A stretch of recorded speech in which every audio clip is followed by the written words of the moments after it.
I had spent nearly 2 years saving and poured almost my entire annual bonus into giving my parents a luxurious $26,000 trip to Dubai, a gift to celebrate their 40th wedding anniversary. First class flights, a 7-star hotel, private dinners under the desert sky. I planned every detail to perfection. But just 1 month before departure, my father called me home. In the living room, my brother Michael and his fiancée, Natalie, were sitting there. Then my father said the words I will never forget. "We've decided Natalie will be going in your place. The reason? She's never been abroad, and a gift belongs to the recipient. I, the one who paid for everything, who sacrificed my time and money to create this gift, was erased from my own trip. What would you do if this happened to you? Let me know in the comments. Hit like if you can relate, and don't forget to subscribe so you don't miss what happened when they landed at the airport, because I had prepared for them a Dubai, nothing like what they imagined. You might be wondering, why didn't you stay quiet this time, like all the times before? Because I've spent my entire life being left behind, and those years taught me one thing. If it ever happened again, I'd make sure it wouldn't pass in silence. My name is Alexandra. I'm 32 years old. In my family, love was never divided equally. Michael, my younger brother, was always the center of attention. He was spoiled, showered with expensive gifts, and defended even when he was wrong. And me? I got whatever was left over, both in material things and in affection. When I was 10, Michael got a brand new gaming console. I got a cheap notebook and the comment, "You like writing, don't you?" When I was 12, my mother's prized crystal vase was broken. I was at school at the time, but when I came home, my parents told me to take the blame so Michael wouldn't get in trouble. At 16, I was awarded a scholarship to an international summer program, a once-in-a-lifetime opportunity. But my parents made me decline it, saying we can't leave Michael home alone, and used the passport money they had set aside for me to buy him a brand new motorbike. I learned to stand on my own. At 17, I took on part-time jobs to save for college without asking my family for a single dime. I worked night shifts at a cafe, spent weekends doing data entry, and paid my tuition myself. I graduated with a degree in finance and paid off every cent of my student loans with my own income. 10 years later, I became a senior financial manager in Chicago. I bought my own home, saved enough to treat myself to occasional trips abroad. I thought maybe now my parents would see me differently, that the years of being compared, overlooked, and excluded from decisions were finally behind us. I was wrong, and that phone call telling me Natalie would be taking my place was the final straw. I still remember the day the idea for the Dubai trip first came to me. I was at the office on a quiet afternoon, eyes locked on a spreadsheet full of numbers. While reviewing travel expense reports for my boss, a thought flashed in my mind.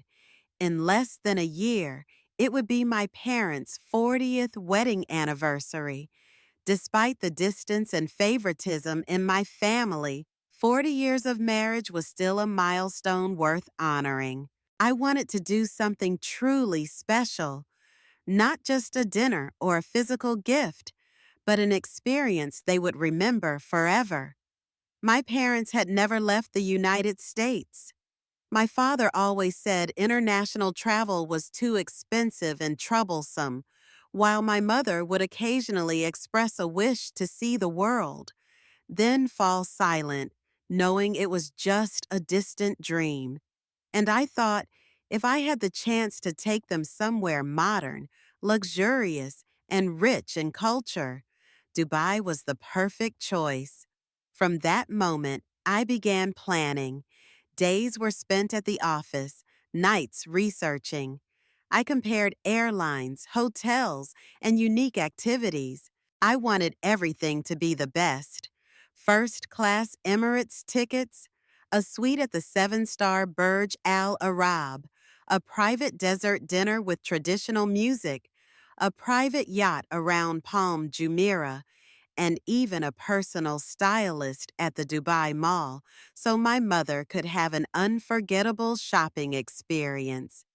And even though the sting of years of unfair comparison still lingered, I decided to invite Michael, my brother, to join. I thought my parents would be happier if both their children were there for such a special occasion. But I didn't realize that this generous decision would set off a chain of events leading to the most bitter betrayal of my life. And it all started the day Michael brought her home. I remember it vividly. Natalie walked in with a smile so bright it was almost blinding. My mother immediately opened her arms, and my father tilted his head, giving her one of those rare smiles I hardly ever saw him give to anyone. But for me, the moment our eyes met, I knew. Behind that sweet smile was calculation, a weighing of value and opportunity. In the weeks that followed, Natalie became practically an honorary member of the family. Sunday dinners? She was there. My mom cooking? She stood beside her, gushing over the food with over the top enthusiasm. My dad telling army stories? She listened, eyes wide like a child hearing fairy tales. I wasn't blind. I could see how she carefully chose every word, every glance, to hit exactly where my parents were most vulnerable and most proud. Then one afternoon, over tea, she turned to me. Alexandra, your job. It must pay really well, doesn't it? I smirked, answering vaguely, enough to get by. She gave a soft smile, but her eyes lit up with something I'd seen many times before, that spark of ambition people get when they realize you have money. From then on, she was everywhere. If I took my parents out to dinner, she and Michael just happened to show up. If I planned a shopping day with my mom, she would accidentally stop by to ask my mom's advice on a gift. I kept telling myself, maybe she was just trying to connect. Maybe I was being too harsh. But one evening, my suspicions were confirmed. We were having dinner at my parents' house when Michael, grinning with excitement, started talking about his dream vacations. Natalie leaned in, eyes sparkling. I've always wanted to go to Dubai. All the influencers I follow on Instagram say it's paradise. If I ever got to go, I'd have a lifetime's worth of photos. I gave a small smile and turned to say something about dessert. When Michael casually mentioned the Dubai trip I had booked for my parents and him, Natalie froze, then turned to me, her voice trembling with excitement. You already booked Dubai? That's right, I replied evenly. A gift for Mom and Dad's 40th anniversary. Wow. She placed a hand over her chest, exhaling in admiration, but her eyes darted, first to Michael, then to my parents. Quick, but I caught it. That look said everything. She was going to find a way to get her name on that trip. That night, driving home, the streetlights reflected in my rearview mirror, and I caught sight of myself, staring back with a strange expression. I knew one thing for sure. A storm was coming, and I had no idea that storm would sweep me right off the very trip I had spent $26,000 to create. If you want to know what happened when Natalie started making her move into this dream trip, stay with me until the end, because what you're about to hear will make you question. Could you forgive your family if they sided with an outsider against you? The sweet proposal. A week after that night, my family gathered again as usual. I arrived at my parents' house with a bottle of expensive red wine, planning to enjoy a quiet evening, at least on the surface. But the moment I stepped into the dining room, I knew I'd been wrong. Michael and Natalie were already there. She was wearing a striking red dress, her makeup flawless, lips curled into a smile that looked rehearsed. My dad was telling some story. My mom laughed softly, and Natalie rested her hand on Michael's shoulder, casting me a brief sideways glance before returning to her sugary facade. Throughout dinner, the conversation drifted toward Dubai. My mom talked about the outfit she planned to bring. My dad asked me about the tour schedule. Natalie listened intently, chiming in with casual remarks. Oh, Burj Al Arab. I read online they have a really strict dress code. The Dubai desert gets chilly at night. You'll need jackets. Something about the way she said we and all of us felt too familiar. Then, in the middle of the main course, Natalie set down her fork and knife, looked up, and smiled. I just had a thought. Alex, this trip will be such a special memory for your parents, and Michael and I just got engaged. It would be wonderful if I could join as a way of officially becoming part of the family. The table went silent for a beat. I looked at Michael. He avoided my gaze, suddenly fascinated by his wine glass. My father leaned back in his chair, eyes narrowing slightly as he spoke slowly. I think that's a good idea. I gave a small, humorless laugh. Dad, everything has been booked for 4 people. The hotel, the private tours, the first-class tickets. It's all set. Adding someone now isn't simple. Natalie tilted her head, eyes wide as if I'd just said something outrageous. Oh, I understand. I wouldn't want to cause trouble. It's just, this kind of opportunity doesn't come twice. I think we should all be together for something so important. I took a deep breath. My mom started to speak, but my dad cut her off. Alexandra, you have a good job. You can afford it. Adding one more person shouldn't be such a big deal. I turned to him, keeping my voice steady. Dad, this isn't just about the money. This is a gift I planned for you and Mom. And I planned it for that exact number of people. Michael set down his glass, his tone sharp. You're overreacting. Natalie's about to be family. Why make a fuss? I locked eyes with him. A fuss? Do you even hear yourself? I've spent nearly 2 years, sacrificed my time and money to prepare this gift. And now you're calling me petty because I don't want to change everything for your fiancé? Natalie quickly placed her hand over Michael's, playing the peacemaker. Come on, let's not argue. I don't want to make anyone uncomfortable. If it's not possible, then forget I said anything. But her eyes told a different story. They were the eyes of someone who had just planted a seed and knew, without a doubt, it was going to grow. Dinner went on, but the air had shifted. Conversations felt forced, and the clink of cutlery against plates was suddenly too loud. When I got up to leave, my father walked me to the door. His voice was low but sharp. Think it over. This is a family occasion. No one wants to see someone left out. I met his gaze and answered softly, You're right. No one likes being left out.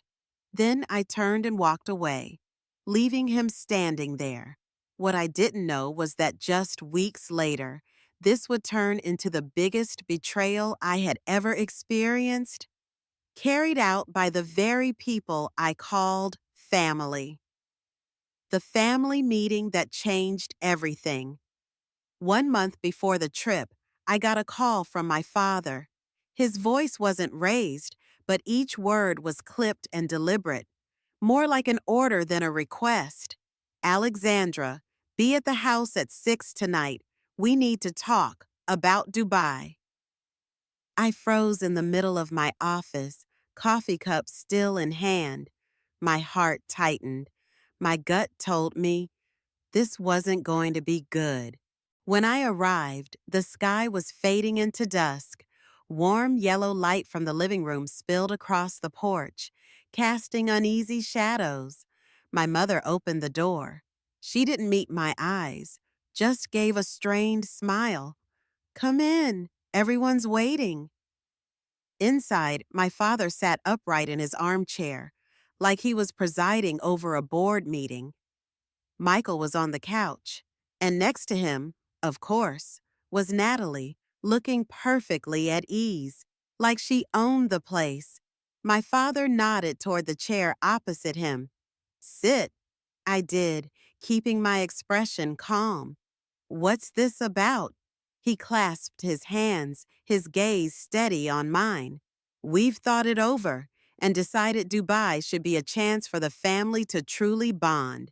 Natalie will be going in your place. His words landed like a hammer. A ringing filled my ears, and everything around me seemed to slow down. I'm sorry, what did you just say? I whispered. He repeated more firmly. Natalie will be going instead of you. You've traveled plenty. This will be her first time abroad, a chance for her to get closer to the family before the wedding. I turned to my mother, hoping for some pushback. She just lowered her head, twisting her wedding ring, unable to meet my eyes. Michael glanced at me and muttered, don't make a big deal out of this. You can go anywhere, anytime. Natalie doesn't get opportunities like this every day. I swallowed hard, my voice shaking but crystal clear. I've spent 18 months planning this trip, almost $26,000 of my own money. Every single detail, from flights to hotels to private dinners, was my gift to mom and dad. And now you want to give it to someone else? My father leaned back, voice dry and final. Gifts once given belong to the recipient. Once you give something, we have the right to decide. I let out a laugh, the kind that comes when you've been backed into a corner. So let me get this straight. You take my gift, erase me from it, and replace me with my brother's fiancé? Natalie leaned forward, voice sweet but eyes cold. Alexandra, I'm truly grateful. Really. This will be a memory I'll cherish forever. I met her stare. I'm sure you will. The air was thick. My mother spoke softly. Alex, please, don't be angry. We're still a family. I turned to her, my voice low but sharp. Family? What kind of family sides with an outsider when they have to choose? My father leaned forward, his tone dropping into a warning. Alexandra, I expect you to do the right thing. Don't make this harder than it needs to be. I stood up, my heart pounding so hard it felt like it might break through my chest. The right thing? The right thing is to never let something like this happen. But clearly, that phrase doesn't exist in this family's vocabulary. I grabbed my bag and headed for the door. Behind me, Natalie's voice floated through the air, dripping with fake sweetness. I hope this won't affect our relationship. We're going to be sisters after all. I stopped, turned, and locked eyes with her. No, we will never be sisters. I walked out and slammed the door behind me. Driving home, I didn't cry. There was only a cold, hollow emptiness spreading through my chest. But in that emptiness, a thought sparked. Every flight, hotel, and tour booking was under my name.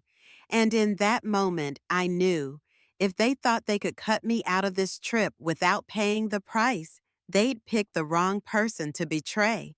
I wouldn't cancel the trip, but I would make sure their Dubai would be nothing like what they imagined. Alexandra's plan for payback. That night, I walked into my apartment just as the clock struck 10. I didn't turn on the lights. I sat in the dark, staring at nothing. No tears, no shouting, just a chill running down my spine, the kind that comes from absolute clarity. And in that stillness, I remembered one crucial detail. Every single booking for Dubai was in my name. First class Emirates flights, a suite at the Burj Al Arab, private desert tours, a yacht around the Palm Jumeirah, VIP access to the Burj Khalifa, all tied to my contact info, my email, my phone number, my credit card. If I wanted to, I could change everything. At first, part of me resisted. That would be too cruel. After all, my mom would still be there, and it was supposed to be my parents' anniversary trip. I stood, poured myself a glass of red wine. The bitter taste hit my tongue, and I remembered my mother's face that evening. Head down, silent. Not a single word in my defense. I set the glass down.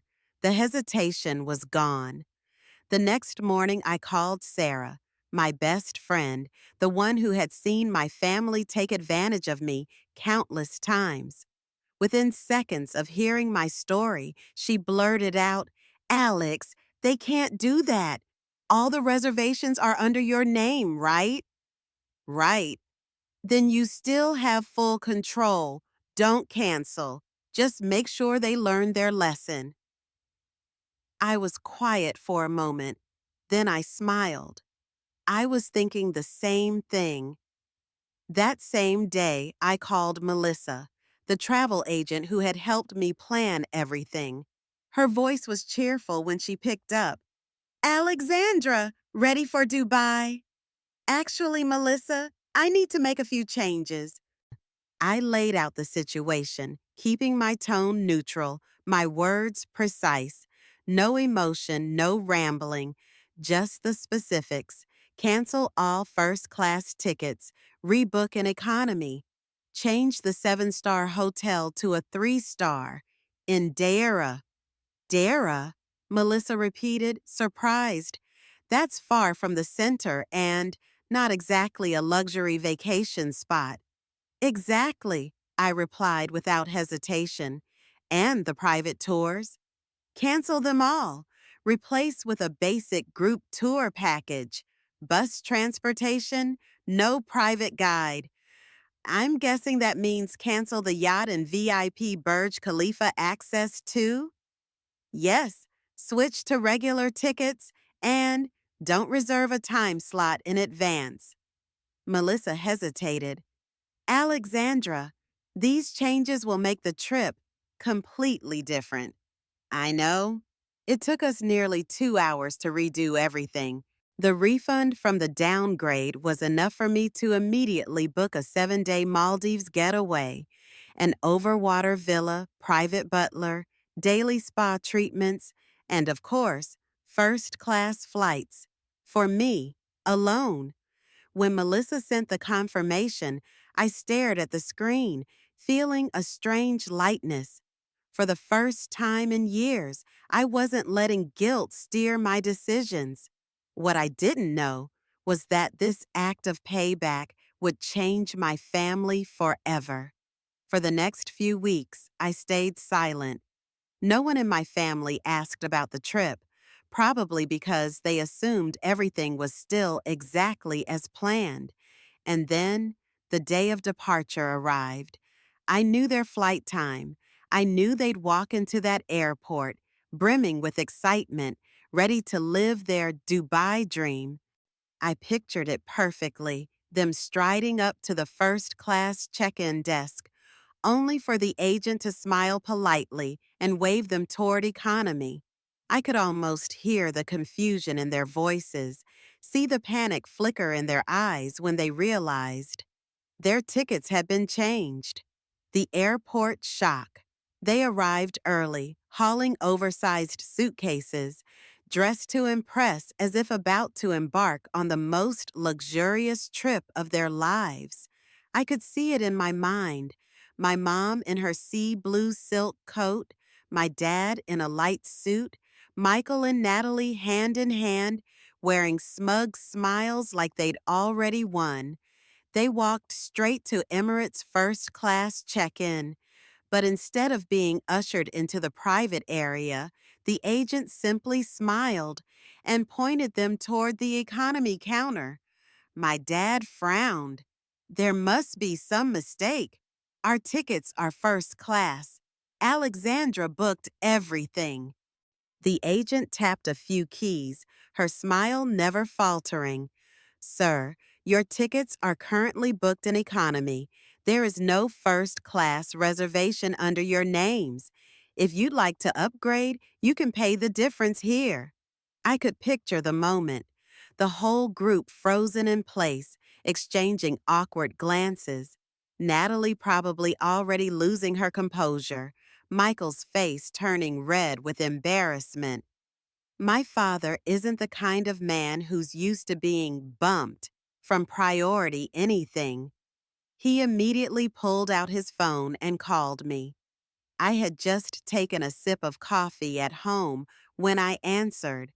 Hello, Alexandra. What the hell is going on? We're at the airport. They're saying our tickets are economy. What did you do? I sat back in my chair, my voice calm. No mistake. I changed the booking. On the other end, his tone hardened. Why? This is your parents' anniversary trip. I spoke slowly, making sure he heard every word.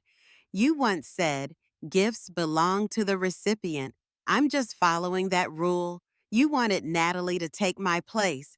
So this is the trip the recipient gets. Silence. Even the background airport noise seemed to fade. Finally, he said, You're making us look like fools in front of everyone. You realize that? I took a deep breath. My voice didn't shake, but there was something heavy lodged in my throat. No, Dad, I'm letting you all feel what it's like to be diminished, the way I felt for years. He went quiet. I could almost hear my mom asking, What's going on? And Natalie's voice cutting in, sharp, irritated. Then he spoke again, lower now. Alexandra, this is revenge. No, I said, this is balance. I hung up before he could reply. After that, they had no choice but to board with economy tickets. No private lounge. No lie-flat seats. No champagne before takeoff. Just cramped rows, a crying baby in the back, and a foil-covered tray meal. I could see it. Natalie wrinkling her nose at the bland chicken. Michael trying to sleep with his knees jammed into the seat in front of him, my mother keeping her face composed, and my father silent, jaw clenched tight. Dubai wasn't the dream. They had imagined stepping into a glittering Dubai, glass towers catching the sun, world-class service, and every detail arranged to perfection. Instead, the first thing they saw was a faded sign for a three-star hotel in Dara. The taxi pulled up to the curb. No doorman to open the door. No chilled towels. No welcome drink. Just the heavy smell of hot plastic wafting from the parking lot next door. Natalie stepped out, shielding her eyes from the harsh sunlight, scanning the area before frowning. Michael, this isn't the Burj Al Arab. Michael glanced at my parents, waiting for an explanation. My mom pressed her lips together. My dad quietly rolled his suitcase inside. The lobby was small, with a low ceiling and a few worn leather chairs. The front desk clerk smiled politely, but quickly slid over their room keys. No lavish greetings, no VIP treatment. Their room was narrow, with plain white walls and two twin beds pushed together. The window looked out over a cluttered parking lot. The AC rattled loudly, but still couldn't drown out the honking from the busy street below. Natalie set her suitcase on the floor and sighed. I thought you said your sister booked only the best? Michael bit his lip, avoiding her gaze. She did, but I guess something changed last minute. The next day, their sightseeing began, not with a private driver waiting at the hotel, but with an old shared tour bus whose weak air conditioning barely fought the desert heat. They waited nearly 40 minutes in the blazing 104-degree F sun, standing on asphalt that radiated heat like an oven, before climbing aboard. My mom fanned herself furiously with the tour brochure while sweat soaked through the back of my dad's shirt. The trip to the Burj Khalifa, originally a VIP package that skipped all lines, with direct access to the highest level and a champagne welcome, had been replaced with a grueling wait. They stood packed among a sea of bodies, shirts sticking to their backs, the air thick with perfume, food smells, and sweat. 1 hour, two, nearly 3 hours passed, and their legs ached. Somewhere nearby, a child wailed from boredom, the sound bouncing off the walls. Natalie scowled, lifted her phone, snapped a selfie with the endless line behind her, and posted it on Instagram with the caption, 3 hours just to get on the elevator. Someone didn't plan this well. Michael saw it and frowned. You didn't need to post that. Natalie pressed her lips into a thin line. Why not? It's the truth. Someone messed up this trip, and I'm not going to pretend I'm enjoying it. Her words fell into the heavy silence. My dad shot Michael a sharp look. My mom exhaled slowly, but no one spoke.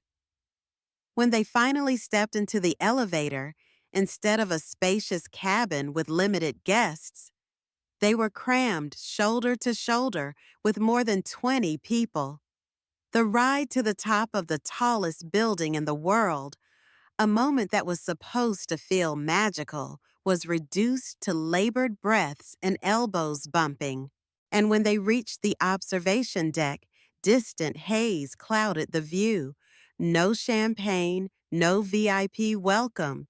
Natalie glanced around, let out a flat, "This is lame," and turned to leave. That afternoon, instead of a private car back to their hotel, they had to cram onto another shared bus, this one crawling through traffic for nearly 50 minutes. When they finally reached the three-star Indira, the main elevator was out of service. They ended up hauling their luggage up 3 flights of stairs because the backup lift could only hold 2 people at a time. That night, the AC in Natalie's room sputtered and rattled like an old engine. Michael called the front desk, only to hear, "Maintenance will be here tomorrow." They slept fitfully, waking with dark circles under their eyes. Day 3. Not quite the yacht life. Instead of the sleek white yacht circling Palm Jumeirah, just like the brochure promised, they were dropped off at a small dock in a working-class port. What greeted them wasn't a gleaming deck with sun loungers. It was an old wooden boat, paint peeling, reeking of diesel.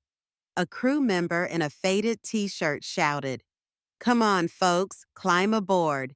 It's crowded today." Passengers jostled across a wobbly plank to the deck. The seating was just rows of mismatched plastic chairs, some cracked and sun-bleached. The engine roared so loud it drowned out conversation. My mom sat quietly in a corner, clutching her handbag, eyes avoiding the scene. My dad wore sunglasses, staring off into the distance as if trying to anchor himself somewhere calmer. The boat didn't head for open turquoise waters. It looped lazily around a short stretch of river, flanked by concrete walls and a few aging low-rise buildings. The water barely rippled, carrying none of the serenity they'd hoped for. Instead, the air was thick with engine fumes and the smell of fish from the nearby market. Natalie kept wrinkling her nose. She finally gave up trying to hide her irritation.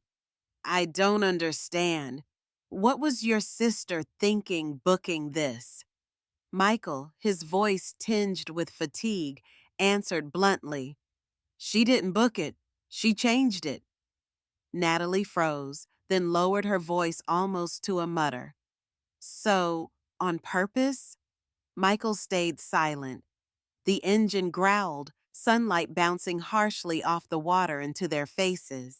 A couple of tourists blocked Natalie's view as they took endless selfies by the railing. She sighed, scrolled through old airport photos on her phone, back when she still believed she was stepping into her Dubai dream. Now, that dream was just diesel fumes, cracked chairs, and a boring loop around the river. Day 5, desert dinner, or something like it. The itinerary had promised a desert dinner, a luxurious evening under lantern light, live traditional music, a lavish feast beneath a star-filled sky. That was what I had booked, before I changed everything.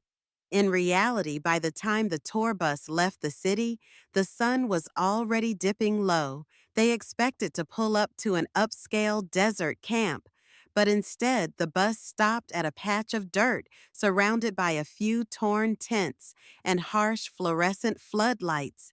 No golden glow, no rows of tables with crisp white linens, just plastic chairs scattered across uneven sand. A young staffer waved them over. Please have a seat. Food will be served soon.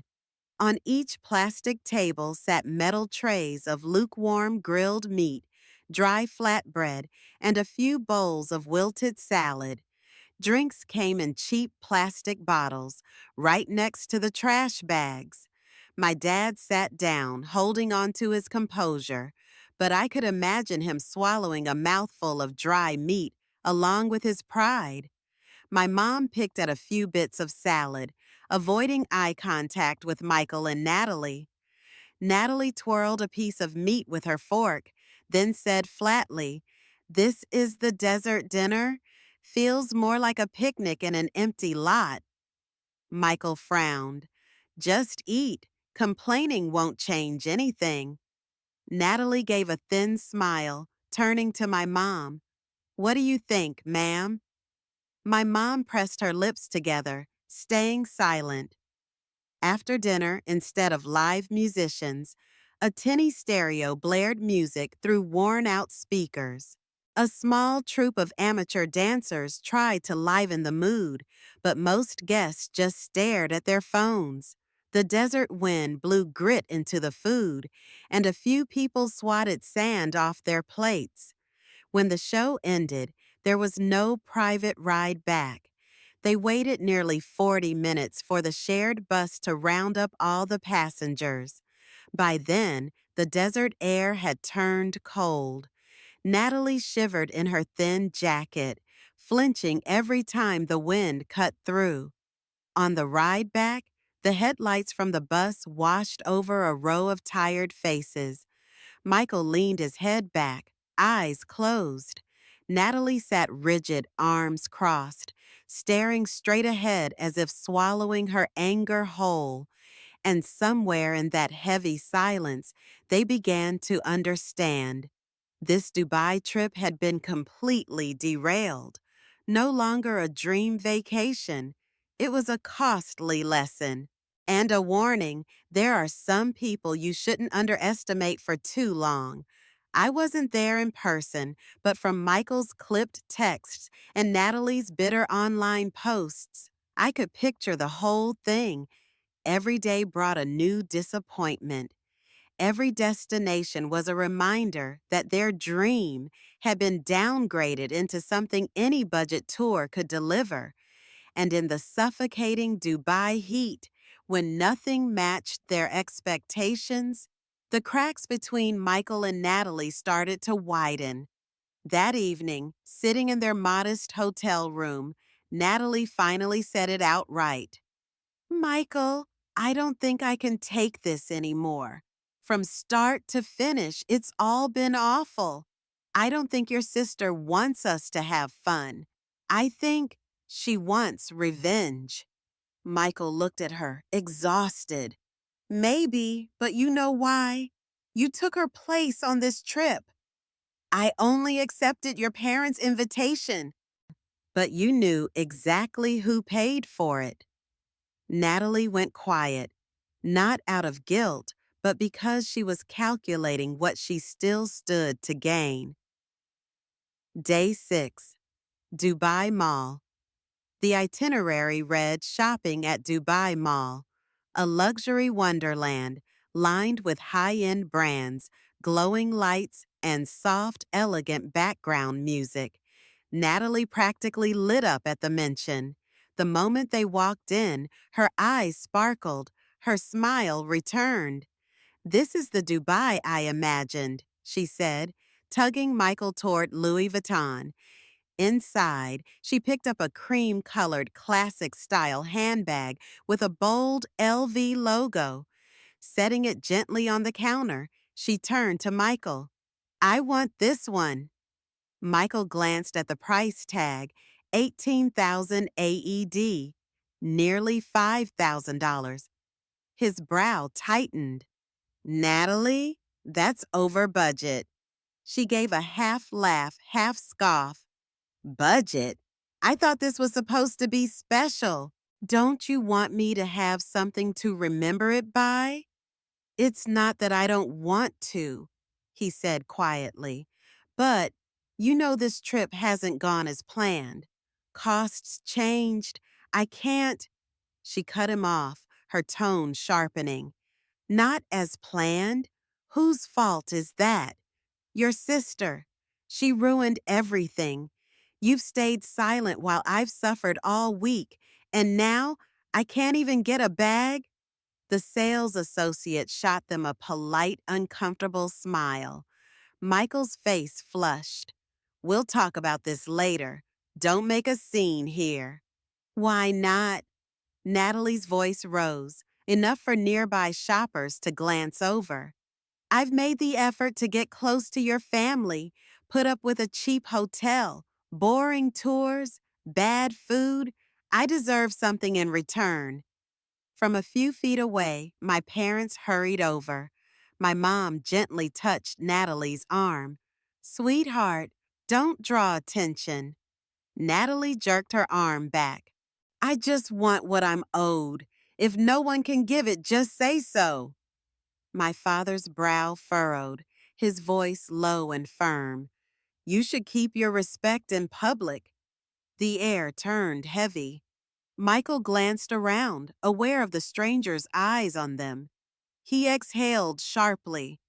That's enough, Natalie. We're leaving. She froze, a mix of shock and fury in her eyes.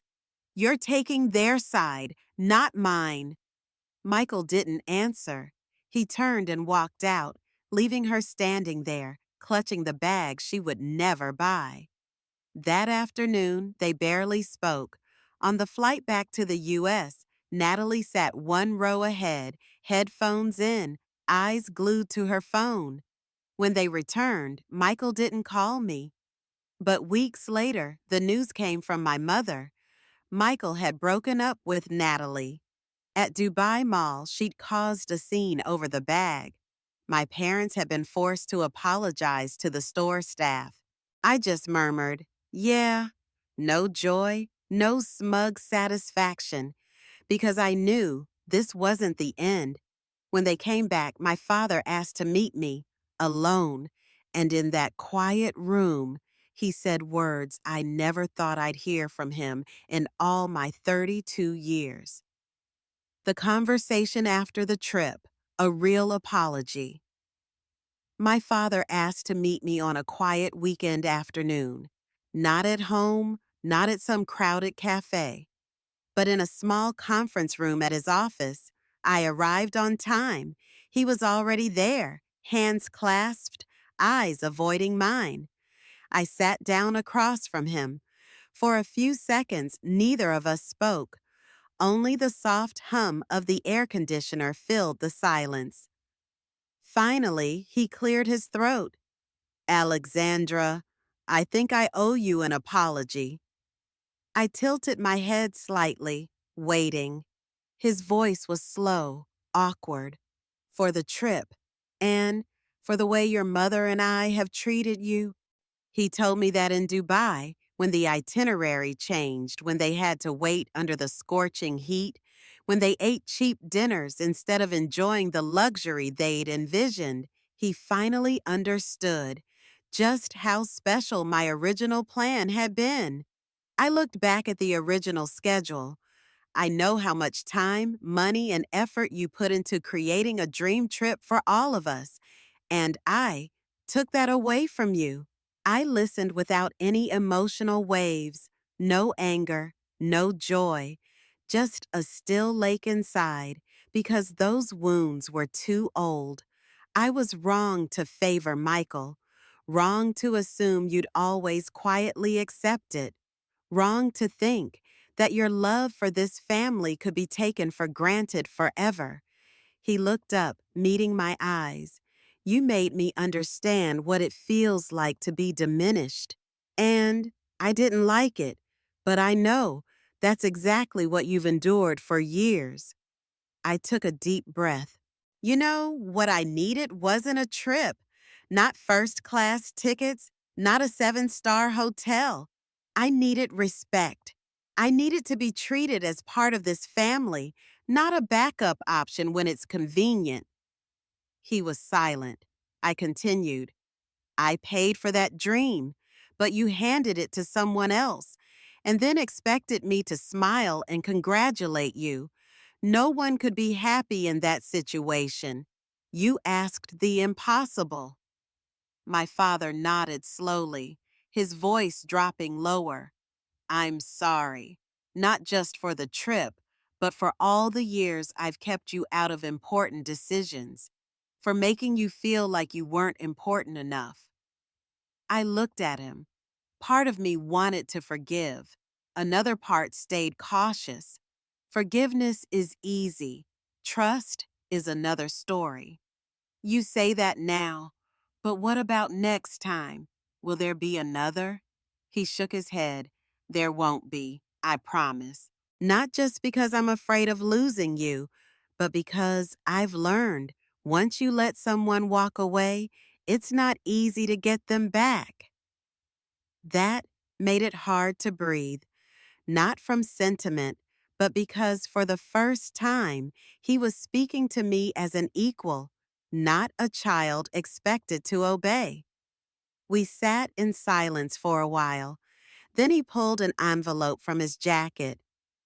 I know you don't need money, but this is what you spent on the trip, plus a little extra for you to treat yourself. No strings attached. I looked at the envelope, then back at him. Keep it. I've taken back something more important than money, my right to decide. He nodded and didn't push further.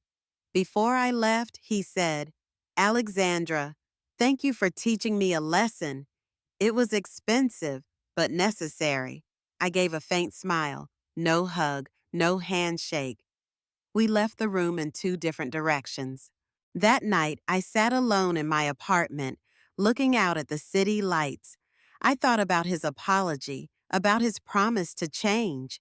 I didn't know how long he'd keep it, but I knew I had stepped out of the old circle my family kept me in. I was no longer the one in the shadows, quietly carrying the weight so others could shine. I was the one writing the script for my own life. And that solo Maldives trip was proof I could be happy, even if no one came with me. A few weeks later, my parents came to visit. No prior notice, but this time they brought no demands, no requests. My mother placed a bag of mooncakes on the table, the kind I loved as a child. My father didn't say much. He just sat quietly and let me lead the conversation.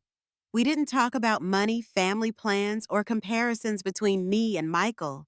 They asked about my work, the trips I wanted to take, and they actually listened. At one point, my father said, I think for a long time we believed love meant giving everything.